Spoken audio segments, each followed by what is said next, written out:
si Jesus giila nga leader sa usa ka grupo nga mao ang atong giila karon nga mao ang simbahan niya sa nisikat na tong iyang grupo na suya ang mga leaders sa mga Hudiyo, labi na mga Pariseo, o buot na nilang patyon si Jesus. Nasayod si Jesus niini kay si Jesus dili man ordinaryong leader, Ginoo siya. Motong nisulti na siya nga hapit na siya patyon. Apan bisan pag nakahibaw siya nga hapit na siya patya, unya ang buot mo patay niya mao ang gobyerno adtong panahona, nagsigi gyapon siya tahod sa gobyerno, sa mga leaders ba. Lingi ay mong tupad na mutahod ka sa mupatay nimo. Mutahod pa ka sa mupatay nimo. Minaw ko, mo ni Rod kaning ato rong kuan, kining nahitabo sa ato dinis Pilipinas, siging away ang ato mga leaders. Kaya ang ato mga leaders, dili mutahod bisan gani sa kanibang gitawag na to kontra sa politika. Why pag tinahuray, magsigig yun og binaslanay, ana. Niya usa sa pagtahod nga gipakita ni Kristo, kining pagbayad og buhis. Kasagaran sa atong mga dagkong leaders o mga inilang mga tao, mga negosyante dinhis Pilipinas, kanunay gyung iakyos anang gitawag og tax evasion. Na bisag pangayuan na ning ato mga political leaders o mga salin, di lang gyapon ka-produce ang uban. Nya kasuhon na sad, kasuhon aron lang gyud mahibaw-an nga wa mo bayad. Muagi gid usag kaso. Pero si Jesus, unsa iyang giingon, wa siya'y kwarta, gusto pagid siyang patyon, unya sa ilang standard sa una, dili sila langyaw, lumulupyo sila didto, lungsuranon sila, nya dili man kolektahan og buhis ang lungsuranon, ang kadto ramang langyaw. Unsa may nahitabo, ningon si Jesus, aron di sila masilo, mubayad ta. Nagmilagro gyud si Jesus aron makakuha sila kwarta para ibayad. Napakatay leader din his Pilipinas nga maningkamot gyud pangitag kwarta para ibayad og buhis. Naatana. Lingay mong tupad na ikaw maningkamot gyud kag pangwarta para ibayad sa buhis.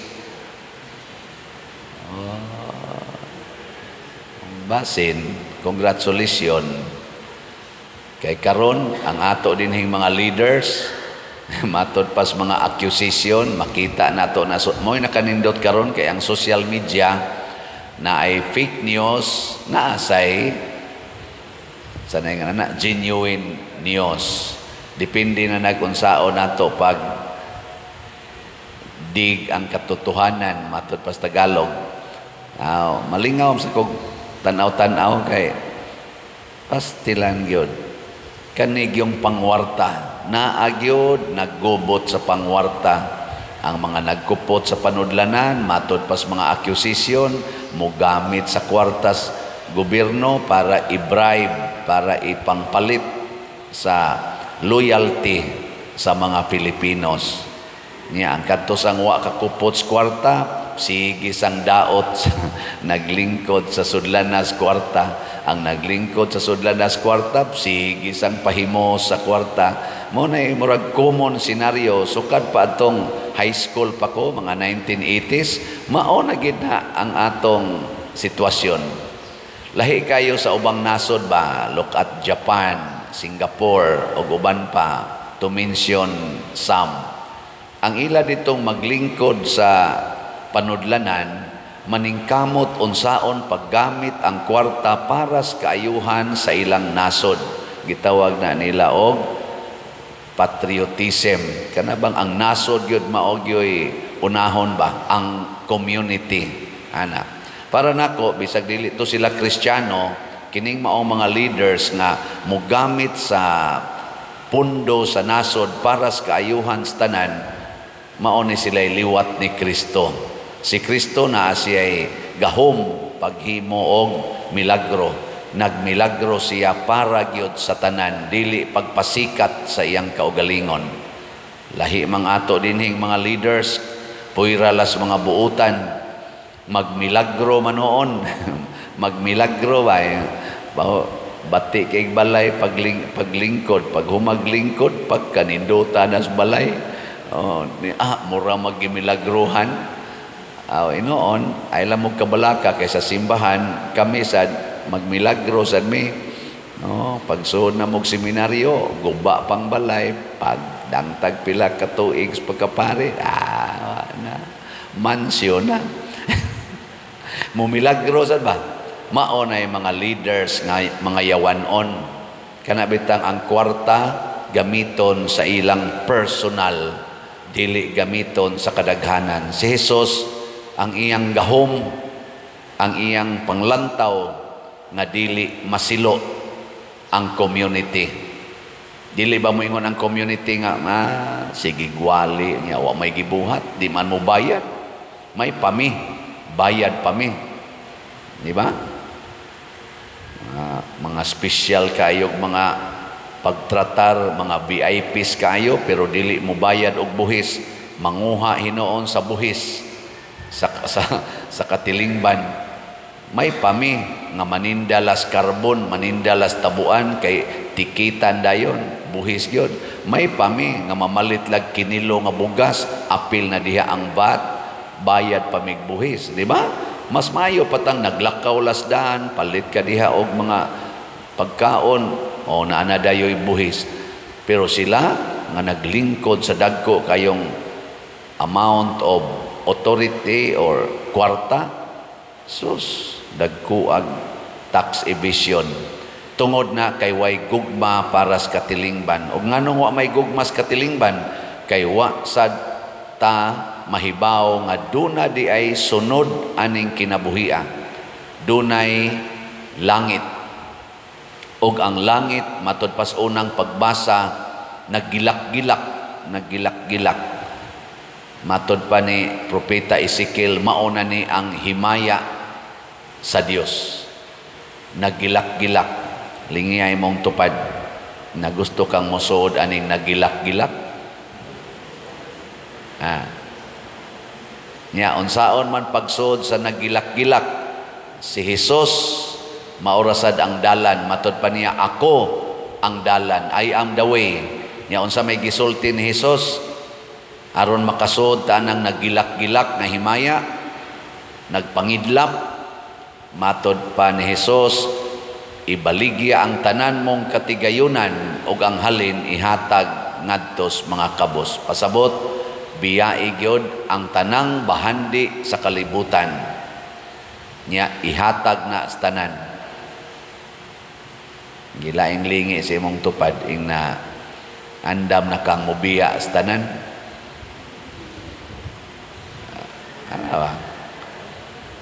Salamat sa mga nibiya kay sige yung palit og slot. Hurot gini atong slot basta nanay mubiya, no?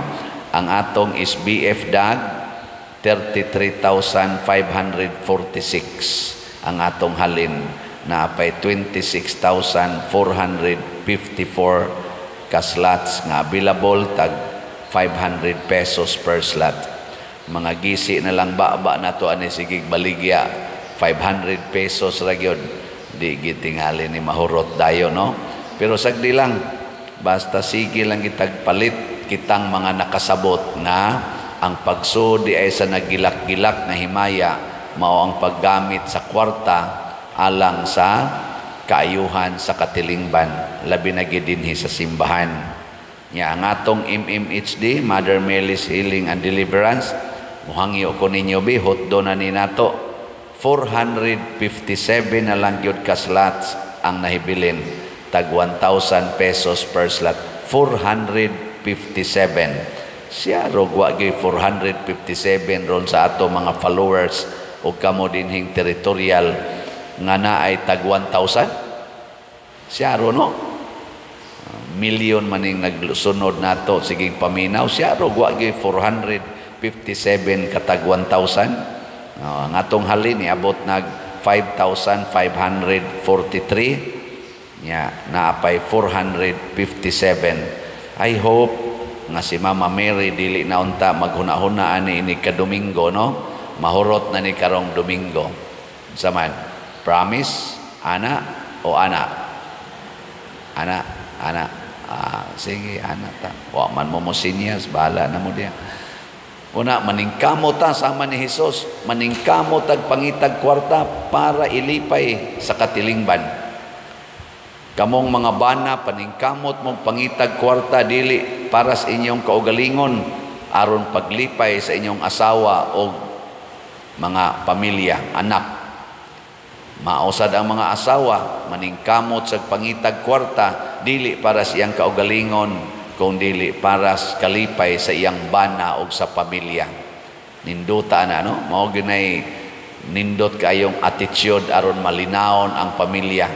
Nya kung kitang tanan mangita tag kwarta, maningkamot tag trabaho para sa ilipay nato sa atong nasod, sa atong katilingban, pagkanindutas nasod puyan mo na si Kristo, model gid ni siya, dili lang leader kung dili usasad ka lumulupyo nga nangitag paagi aron paglipay sa iyang katilingban. Kita dinhi sa atong simbahan ning inyong ubos nga alagad, ako naningkamot sad ko nga makalipay ko sa atong parokya, og dili lang sa atong parokya, naningkamot sad ta dinhi nga makalipay sa atong archdiocese. Mao bitaw kaning Kapilinya di Fatima sa archdiocesan maning nga project pinanguluhan ni Bishop Ruben Labajo, Father Lyndon Ruiz og sa WAF dito sa Kapilinya di Fatima. Kita dinhi wa mangganitay WAF unit, pero tungod kay kabahin tas katilingban unya naa sa tay gihatag nga gamayng opportunity nga maka-reach out ngadto sa daghan-daghan nga mga online parishioners kamong naminaw ni hatag ta og suporta.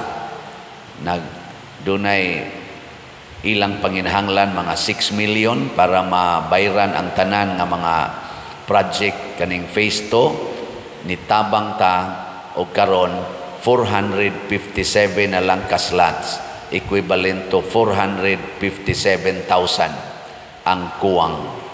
Kamong na ay mga 457,000 diha, hutda ra gud ninyo pakyaw, di ba?